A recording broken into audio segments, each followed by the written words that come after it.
Welcome to Eternal Manna, the daily devotional broadcast of Grace Gospel Church. Psalm 60, we are looking at it under the theme of leadership. And we have spent a few days looking at the responsibilities of a leader. I have highlighted 10 of them. Now, today we want to look at the victories of a leader. Victories of a leader. And a leader has got to be defined by victories. Now, in this chapter, Psalm 60, if you go into background details, you've got to read 2 Samuel chapter 8. So will you please take some time and read 2 Samuel chapter 8?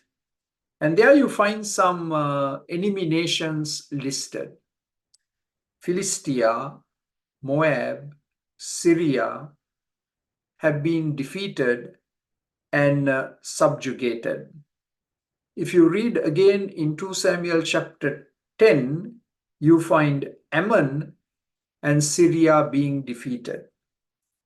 And if you want a list of all the nations that were defeated, you find it in 1 Chronicles chapter 18, verses 11 to 13. Let me repeat. 1 Corinthians chapter 18, verses 11 to 13. You get a list of the nations that have been defeated by David, Joab, Abishai. And David becomes very famous. His name is spoken about both nationally and internationally. And there is the fear of David upon the minds of the kings of his day. God has made David great. With God's help, David has been able to conquer and to be victorious. And so it's very important that a leader be marked by humility.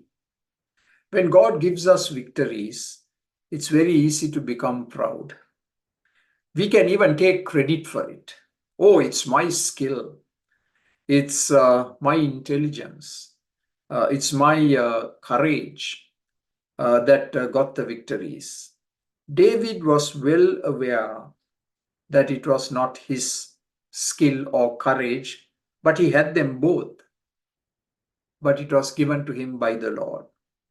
Listen to his words in Psalm 20 and verse 7. Psalm 20, verse 7. Some trust in horses and in chariots. Now, in today's language, that would read, some trust in their armies, in their weapons, nuclear weapons, in their planes, in their warships, in their tanks, their artillery, and you can expand the list.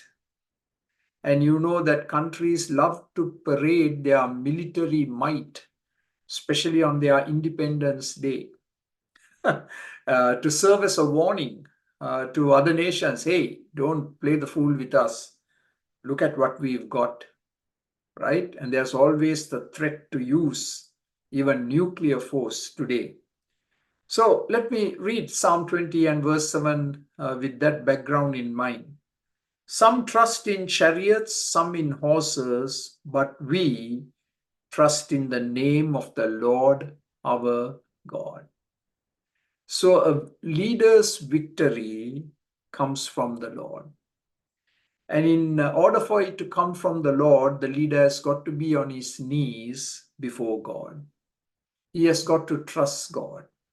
What made Abraham Lincoln a great president?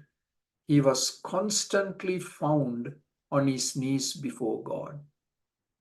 He had nowhere else to turn to other than to his God. He cried out to his God, and the Lord gave him the wisdom needed to guide the nation.